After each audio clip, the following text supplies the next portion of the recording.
So welcome back to S group. मेरा नाम है आमिर और हाजिर हूँ अकाउंटिंग सीरीज की नई क्लास नया वीडियो लेकर। आज की इस क्लास में हम देखने वाले हैं टैली प्राइम में या स्पेशली अकाउंटिंग में एक्सपेंसेस कितने प्रकार के होते हैं। इससे पहले हमने ये जान लिया है एक्सपेंसेस कहते किसे हैं और इसके साथ साथ मैंने आपको एक्सपेंसेस की जनरलिटीज़ भी बता दी हैं। चलिए आज देखेंगे हम डायरेक्ट एक्सपेंसेस क्या होते हैं, इनडायरेक्ट एक्सपेंसेस क्या होते हैं और अगर हमें इनको पहचान करना होगा तो हम कैसे करेंगे। अगर हम एक्सपेंसेस की बात करें तो एक्सपेंसेस को दो पार्ट में डिवाइड किया है। पहला है आपका डायरेक्ट एक्सपेंस और दूसरा है आपका इनडायरेक्ट एक्सपेंस। अगर हम डायरेक्ट एक्सपेंस की बात करें तो ये भी दो होते हैं, नेचुरल और नॉन नेचुरल। अब हम इससे पहले कि नेचुरल नॉन नेचुरल पर डिस्कशन करें, हम पहले ये जानते हैं डायरेक्ट एक्सपेंस किसे कहते हैं और इनडायरेक्ट एक्सपेंस किसे कहते हैं। तो यहाँ पर अगर हम डेफिनेशन की बात करें तो डेफिनेशन यहाँ पे लिखी हुई है, लेकिन डेफिनेशन आपको इतने अच्छे से क्लियर नहीं करेगी कॉन्सेप्ट। इसके बाद हम एक मैप बनाएंगे जिनमें हम चीज़ों को पहचानना सीखेंगे। अगर हम डेफिनेशन की बात करें तो डायरेक्ट एक्सपेंस किसे कहते हैं, वो एक्सपेंसेस जो गुड्स के तैयार होने के पहले से लेकर तैयार होने के दौरान जितने भी गुड्स पे खर्च किए जाते हैं उन्हें हम बोलते हैं direct expenses. Example, commission given on purchase, transport charge given, wages, building rent, factory salary या पेड सैलरी। ठीक है, कुल मिला के जब आप मार्केट से रॉ मटेरियल परचेज करेंगे और जब तक उस रॉ मटेरियल को फिनिश्ड गुड्स में कन्वर्ट करेंगे फैक्ट्री में, इसके बीच में माल को परचेज करने से लेकर के गुड्स को तैयार करने तक का जो भी बीच में आपके एक्सपेंसेस आएंगे वो सारे के सारे आपके डायरेक्ट एक्सपेंस कहलाएंगे। चाहे आप जब माल परचेज करें तो परचेज करते समय आपको कमीशन देना पड़ गया तो वो आपका कमीशन परचेज होगा। जिस फैक्ट्री में आप माल को रखेंगे उस फैक्ट्री का बिल्डिंग रेंट देना पड़ता है, आपको मान लीजिए उस एम्प्लॉयज़ की सैलरी देनी पड़ती है, वेजेस देना पड़ता है। तो माल जब भी आप मार्केट से परचेज करेंगे और जब तक आप उसको फाइनल प्रोडक्ट में कन्वर्ट नहीं करेंगे तब तक जो भी एक्सपेंसेस आएंगे आपके वो सारे के सारे आपके डायरेक्ट एक्सपेंस कहलाएंगे। ठीक है, जिसमें मैंने आपको एग्जाम्पल से बताया। सेम चीज़, जब आपका माल रेडी हो जाएगा, रेडी होने के बाद जब फैक्ट्री से बाहर निकलेगा और वो फिर कहीं पे भी जाए, शोरूम में जाता है, हेड ऑफिस में जाता है, वहाँ पे जितने भी एक्सपेंसेस होते हैं उनको हम बोलते हैं इनडायरेक्ट एक्सपेंस। एग्जाम्पल की अगर हम बात करें तो commission given on sale, salary, building rent, electricity bill, office expenses, advertisement charges, decoration charges. चलिए चीज़ों को क्लियर करते हैं। तो यहाँ पे मैंने एक छोटा सा मैप बनाया हुआ है, आपको चीज़ें क्लियर हो जाएंगी। कैसे, यहाँ से समझना स्टार्ट करिएगा। हमारी ये मेन फैक्ट्री है। ठीक है, मेन फैक्ट्री में क्या हुआ, मान लीजिए मैंने एक फर्म स्टार्ट करने का प्लान किया है। तो सबसे पहले मैंने क्या किया, मैंने एक जगह को, लोकेशन को ढूंढा और मैंने डिसाइड किया कि नहीं, इस लोकेशन पे मैं अपनी फैक्ट्री स्टार्ट करूँगा। तो जब मैंने लोकेशन को ढूंढा, उस लोकेशन का जब मैंने फाइनलाइज कर दिया, उस दिन से बिल्डिंग रेंट स्टार्ट हो गया, हमारी मेन फैक्ट्री का बिल्डिंग रेंट। इसके साथ साथ मैंने उस बिल्डिंग में मान लीजिए इलेक्ट्रिसिटी कनेक्शन कराया है तो इलेक्ट्रिसिटी बिल भी आपको देना पड़ेगा, कुछ लेबर रखें तो वेजेस भी देना पड़ेगा, कुछ एम्प्लॉय भी रखेंगे उनको सैलरी देनी पड़ेगी। ठीक है, ऐसे ही आपका यहाँ पे जितने भी इंश्योरेंस कराते हैं या मान लीजिए मशीनों का रिपेयर कराते हैं तो ये उस मेन फैक्ट्री का आपके सारे खर्चे हैं। ठीक है, अब क्या होगा, यहाँ पे मान लीजिए मैं मार्केट जाऊँगा रॉ मटेरियल परचेज करने के लिए, क्योंकि फैक्ट्री में हम यहाँ पे प्रोडक्शन कराएंगे। तो मैं मार्केट गया, मार्केट जाने तक, फैक्ट्री से लेकर मार्केट तक जाने तक मैंने, चूँकि वहाँ पे जाने के लिए मैंने ट्रांसपोर्ट को यूज़ किया था तो मैंने ट्रांसपोर्ट खर्च किया, यानी ट्रांसपोर्ट एक्सपेंस पे किया। तो आप ये कह सकते हैं मैंने ट्रांसपोर्ट चार्ज नाम का एक्सपेंस किया। ठीक है, तो मार्केट आप पहुँचे, मार्केट अपने सामान को, डील को फाइनलाइज किया और माल को आपने गाड़ी में लदवाया। तो जब गाड़ी में लदवाया तो आपने लेबर्स को क्या पे किया, वेजेस पे किया। ठीक है, और जो माल आपने परचेज किया था, चूँकि वो आपके लिए नई जगह थी, आमतौर पर क्या होता है कि अगर हम नई जगह पे माल परचेज करने के लिए जाते हैं तो हम कुछ एजेंट्स की हेल्प लेते हैं ताकि वो हमें माल परचेज कराने में हेल्प करते हैं। तो वो एजेंट्स आपको माल परचेज कराएंगे और माल परचेज कराने के बाद आपको कुछ कमीशन उनको देना पड़ेगा। तो हमने जो एजेंट्स को पे किया कमीशन, उसको हम कहते हैं कमीशन परचेज, यानी परचेज कराने के बाद हमने उस पर कमीशन पे किया, 5%, 10% जो भी होगा आपका, उसे हम कमीशन परचेज कहते हैं। माल आपने गाड़ी में लादा और उसे आप फैक्ट्री तक लेके आ गए। अब यहाँ पे समझते जाइएगा, मैंने आपको डेफिनेशन बताई थी कि मार्केट से माल आप परचेज करें और उस माल का जब तक आप प्रोडक्शन नहीं करते उस बीच में जितने भी खर्चे हैं आपके वो सारे के सारे डायरेक्ट एक्सपेंसेस कहलाएंगे। तो कोई हमसे पूछता है वेजेस तो हम कहते हैं डायरेक्ट एक्सपेंस। ये ध्यान रखिएगा, कहाँ का है वेजेस, फैक्ट्री का है। फैक्ट्री का अभी भी काफ़ी कुछ है, मैंने कहा मान लीजिए माल आपका फैक्ट्री में बनकर रेडी हो गया, तब क्या करेंगे, फैक्ट्री में डंप नहीं करेंगे। हमने गोडाउन लिया हुआ है, हम क्या करते हैं, फैक्ट्री से माल निकालते हैं और गोडाउन में डंप करते हैं। तो फैक्ट्री से लेकर के गोडाउन तक आपका जो माल जाएगा वो भी किसी न किसी ट्रांसपोर्ट पे लद के जाएगा, तो आप उसको क्या पे करोगे, ट्रांसपोर्ट चार्ज। इसको हम कहते हैं कैरियज, कैरियज चार्ज भी कहते हैं। ध्यान रखिए, जब आपके फैक्ट्री के अंदर माल आता है इसको हम कहते हैं कैरियज इनवर्ड, और जब आपका माल फैक्ट्री से बाहर जाता है इसको हम कहते हैं कैरियज आउटवर्ड। दोनों ही ट्रांसपोर्ट चार्ज ही है, बस नाम का डिफरेंस हो गया और कुछ नहीं। तो फैक्ट्री से लेकर के गोडाउन तक जब आपका माल जा रहा था तो पे किया गया क्या था, कैरियज चार्ज था। ठीक है, माल गोडाउन में पहुंचा तो गोडाउन का बिल्डिंग रेंट लगता है, गोडाउन में कुछ लेबर्स हैं उनका वेजेस लगता है, गोडाउन पे कुछ एम्प्लॉय भी हैं एक दो, जैसे स्टोर कीपर वगैरह, उनकी हम सैलरी भी देते हैं, इलेक्ट्रिसिटी बिल पे करते हैं, और अगर कुछ मशीनें लगी हुई हैं तो हम उनका मशीनिंग चार्ज यानी रिपेयरिंग चार्ज भी पे करते हैं। गोडाउन से माल जाता है शोरूम, चूँकि माल हमारा शोरूम में बिकता है। ठीक है, तो जितना ज़रूरी सामान होता है वो गुड्स हमारा शोरूम में पहुंचता है, बाकी गोडाउन में डंप रहता है। ठीक है, तो वही चीज़ें हैं। अब जहाँ पे हमारा शोरूम होगा, शोरूम का बिल्डिंग रेंट देना पड़ेगा, वहाँ पे भी सैलरी देनी पड़ेगी, वेजेस पे करना पड़ेगा, इलेक्ट्रिसिटी बिल देना पड़ेगा, रिपेयरिंग चार्ज, इंश्योरेंस चार्ज, ये सबका अलग अलग है आपका जो देना पड़ेगा। यानी माल अगर कहीं भी ट्रेवल करेगा तो ट्रेवल का जो चार्ज होगा, ट्रांसपोर्ट चार्ज, उसके नाम भी रखे गए हैं। अब चूंकि हेड ऑफिस पे ऑनर बैठेगा और उस हेड ऑफिस से वो आपके रॉ मटेरियल को, फैक्ट्री को, गोडाउन को और शोरूम को सबको कवर करेगा। अब हेड ऑफिस का भी बिल्डिंग रेंट होगा, वहाँ पे भी जो एम्प्लॉय काम करेंगे उनकी भी सैलरी होगी, वहाँ पे कुछ तो लेबर होंगे जिनका वेजेस भी होगा, इसके अलावा ऑफिस एक्सपेंस होंगे, यानी कुल मिला के आमतौर पर जो जेन्युइन एक्सपेंसेस होते हैं वो वहाँ पे भी होंगे। अब सवाल आता है कि हमें इन सारे के सारे एक्सपेंसेस में से डिडक्ट करने हैं, कौन से हैं डायरेक्ट और कौन से हैं इनडायरेक्ट। बहुत आसान है, डेफिनेशन मैंने आपको बताई थी कि जब तक आपका गुड्स रेडी होता है उस तक जितने भी खर्चे आते हैं सारे डायरेक्ट कहलाते हैं। गुड्स आपका निकल गया बाहर तो वो आपके इनडायरेक्ट एक्सपेंसेस में आता है। मतलब कोई पूछता है सैलरी, हम पूछते हैं कहाँ की है, बोलता है फैक्ट्री की है, तो हम कहते हैं डायरेक्ट एक्सपेंस। क्यों? क्योंकि फैक्ट्री तक के जितने भी खर्चे हैं सब डायरेक्ट है। लेकिन कोई कहता है सैलरी, हम कहते हैं कहाँ की है, कहता है शोरूम की, तो हम कहते हैं इनडायरेक्ट है। क्यों? क्योंकि फैक्ट्री से बाहर का है। कोई हमसे पूछता है सैलरी गोडाउन की है, तो हम कहते हैं इनडायरेक्ट एक्सपेंस है। कोई कहता है बिल्डिंग रेंट गोडाउन का है, हम कहते हैं इनडायरेक्ट एक्सपेंस है।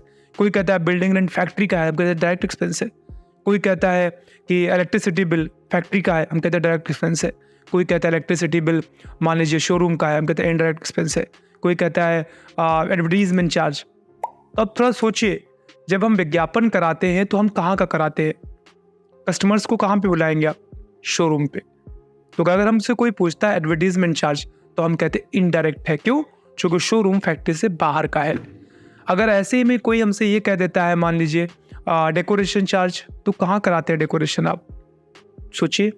शोरूम में कराते हैं, ड्यूरिंग दिवाली या कोई भी फेस्टिवल होता है तो हम शोरूम्स की डेकोरेशन कराते हैं। क्यों?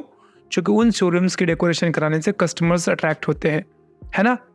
तो अगर हमसे कोई पूछता है, मान लीजिए नाम नहीं बताता, तब क्या होगा, बता रहा है तो सब बड़ा सिंपल है। किसी ने बताया ऑफिस की सैलरी, हमने कहा इनडायरेक्ट है। क्यों? क्योंकि ऑफिस जो होता है आपका वो फैक्ट्री में कंसीडर नहीं किया था, बाहर का है। मैनेजर की सैलरी तो कहाँ का मैनेजर है, फैक्ट्री का है तो डायरेक्ट है, और ऑफिस का है या गोडाउन का है या शोरूम का है तो इनडायरेक्ट है। किसी ने नहीं बताया, सिर्फ इतना बोला केवल वेजेस, बता नहीं रहा है कहाँ का है, तब आप क्या करेंगे? तो फिर आप सोचिए, कॉमन सेंस लगाइए। लेबर ज़्यादा कहाँ होते हैं, फैक्ट्री में या शोरूम में या फिर ऑफिस में? ऑफिस में एम्प्लॉय होते हैं ज़्यादा, शोरूम में भी एम्प्लॉय होते हैं, फैक्ट्रियों में लेबर ज़्यादा होते हैं। तो अगर कोई ना बताए तो समझना कि फैक्ट्री का है, इसीलिए वेजेस को डायरेक्ट एक्सपेंस में रखा जाता है। ऐसे ही अगर आपसे कोई पूछ लेता है सैलरी, तो मैंने बताया ना एम्प्लॉयज़ ज़्यादातर कहाँ रहते हैं, तो वो आपके ज़्यादातर होंगे हेड ऑफिस में या ऑफिस में आप कह सकते हो, और शोरूम पे। तो किस में जाएंगे? डायरेक्ट एक्सपेंस में जाएंगे, जब बताया ना तब। लेकिन अगर कोई बता रहा है कि नहीं फैक्ट्री का है या गोडाउन का है या ऑफिस का है, तो फिर आपको उसके हिसाब से काम करना है। थोड़ा सा कॉमन सेंस लगाएंगे तो ये बहुत आसान है, डिफ़िकल्ट नहीं है, और एक बड़ा इंपॉर्टेंट टॉपिक है जिस पे हम डिस्कशन करते हैं। अब इसी से पहले मैंने जस्ट आपको बताया कि डायरेक्ट एक्सपेंसेस दो प्रकार के होते हैं, नेचुरल, नॉन नेचुरल। तो ये भी समझ लीजिए ताकि आपका ये भी डाउट क्लियर हो जाए। जेन्युइनली अगर किसी ने आपके लिए काम किया और आप उसको पेमेंट करते हो, ये नेचुरल है। काम नहीं किया फिर भी पेमेंट करते हो, नॉन नेचुरल है। एग्जाम्पल,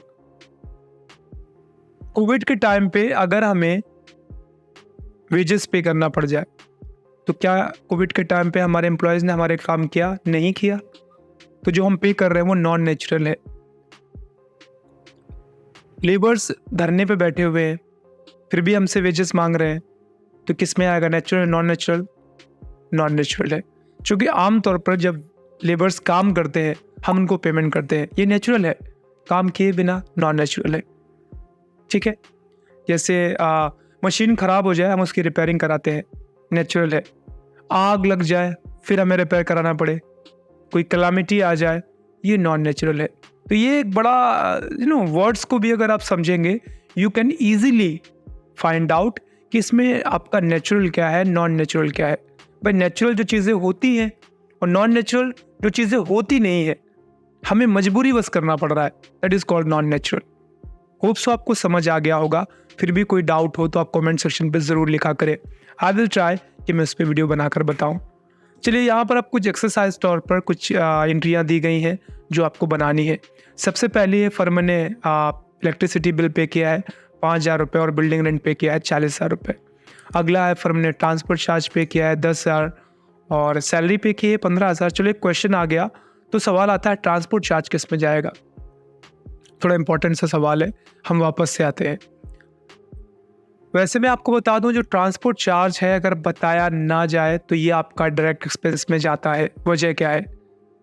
हम जब मार्केट से माल फैक्ट्री तक लेके आते हैं तो हम पब्लिक ट्रांसपोर्ट का यूज़ करते हैं, क्योंकि मार्केट बहुत दूर हो सकती है। लेकिन जब हमारी माल फैक्ट्री में रेडी हो जाती है, तो जब फैक्ट्री से गोडाउन या गोडाउन से शोरूम, तो उसके लिए हम अपने पर्सनल प्राइवेट कन्वेंसेस का यूज़ करते हैं, तो हमें पे नहीं करना पड़ता। ऐसे में अगर दिया ना हो कहाँ का है, तो ऐसे में हम उसको डायरेक्ट मान के चलते हैं। हम ये मान के चलते हैं कि मार्केट से लेकर फैक्ट्री तक का है, लेकिन दिया हुआ है तो अब उसके हिसाब से रिएक्ट करेंगे। कैरियज इनवर्ड जो होता है वो आपका डायरेक्ट एक्सपेंस है। इनवर्ड का मतलब मार्केट से फैक्ट्री तक का, और कैरियज आउटवर्ड जो है वो आपका इनडायरेक्ट है। क्यों? फैक्ट्री से बाहर निकलने का। होप सो आपको समझ आ गया होगा। ऐसे यहाँ पे अगली एंट्री है तीसरी, फर्म ने वेजेस पे किया है 5,000 और डेकोरेशन चार्ज पे किया है 10,000।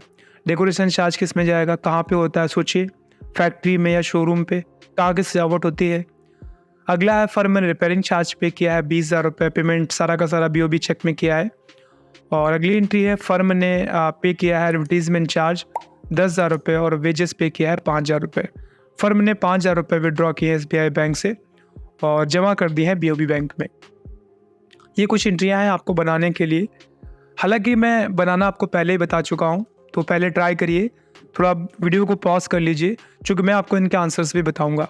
ठीक है, पहले आप खुद से ट्राई करिए, इसके बाद आप आगे की वीडियो को देखिए। तो अगर हम सबसे पहले एंट्री की बात करते हैं, फर्म ने इलेक्ट्रिसिटी बिल शेप पे किया है 5,000 और बिल्डिंग रेंट पे किया है 40,000। टोटल मिला के जेब से कितना गया? 45।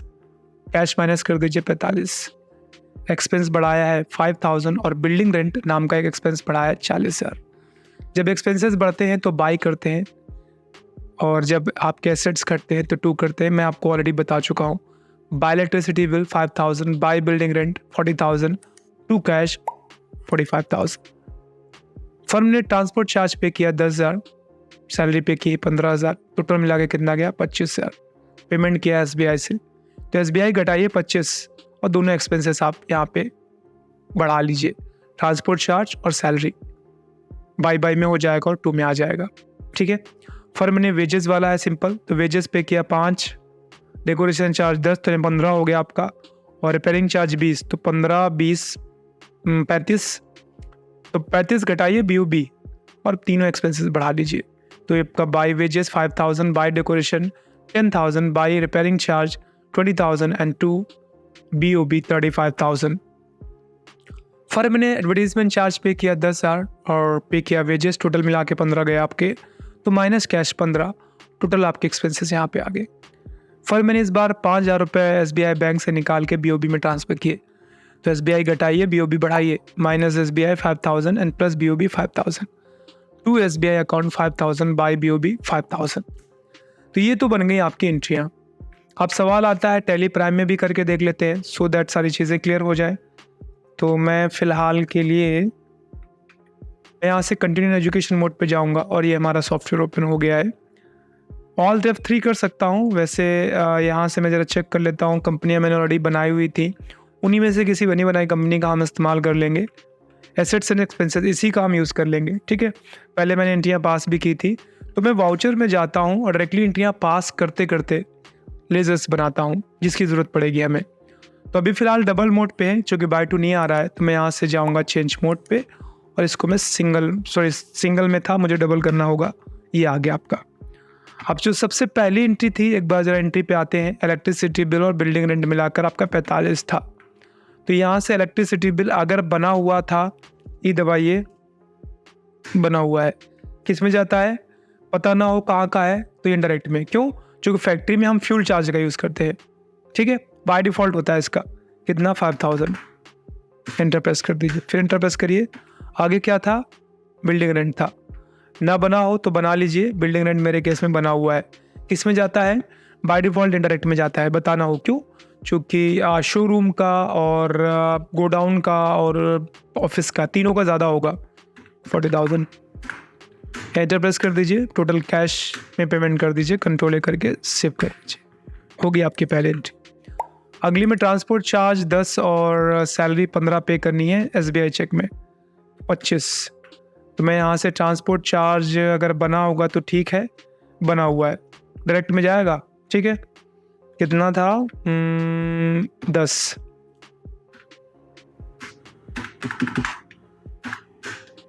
और भी दबाइए फिर से। एक क्या था? सैलरी डायरेक्ट में जाती है, मैंने आपको बताया था। अगर दिया ना हो तो मैं यहाँ से सैलरी बना हुआ है बट इनडायरेक्ट में जाती है, मैंने आपको बताया 15। SBI में पेमेंट कर दीजिए, 2 में SBI डाली, ये लीजिए, कंट्रोल ए सेव। अगली एंट्री है आपकी, इस बार पे करना है BOB में 35, 5, 10 एंड 20। तो चलिए करते हैं पेमेंट। वेजेस W दबाइए, 5000 एंड डेकोरेशन चार्ज B दबा के इसको बाई कर लीजिए, D दबाइए। डेकोरेशन चार्ज है नहीं इसमें बना हुआ, तो हम बना लेंगे। कहाँ पे होता है? इनडायरेक्ट, क्योंकि शोरूम का है ये। कितना है? 10,000। फिर से B दबाइए। और क्या था? एडवर्टीजमेंट चार्ज होगा आई गेस, नहीं, रिपेयरिंग चार्ज है 20। तो रिपेयरिंग चार्ज कर लीजिए, मैं यहाँ से रिपेयरिंग चार्ज बनाऊंगा।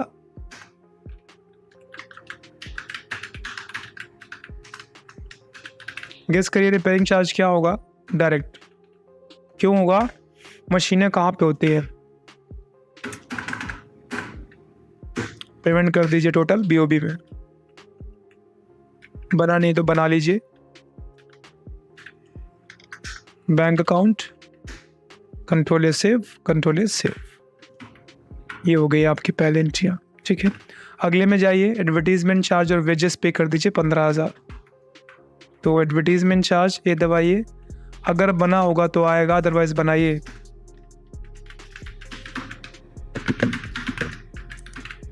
कहाँ का होगा? शोरूम का। कितना है? 10,000। और भी दबाइए, वेजेस है, कितना है? 5,000। एंटर प्रेस करिए, 2 दबाइए, कैश, कंट्रोल लेकर के सेव कराइए, ठीक है। अगला है आपका विड्रॉ 5,000 रुपये। तो ये कॉन्ट्रा में जाएगा, 2 में SBI by BOB। Contra to SBI 5,000 and by BOB, तो BOB, कंट्रोल से। होप्स आपको समझ आया होगा। ये बहुत आसान है, इतना डिफ़िकल्ट नहीं है। थोड़ा सा भी दिमाग लगाएंगे तो आपको याद नहीं करना पड़ेगा। वीडियो पसंद आया है, वीडियो को लाइक, चैनल को सब्सक्राइब, बेल आइकन पे हिट। बहुत जल्द मिलेंगे नए टॉपिक पे बात करते हुए, तब तक अपना ख्याल रखिए, अकाउंटिंग सीखते रहिए। Bye bye and take care.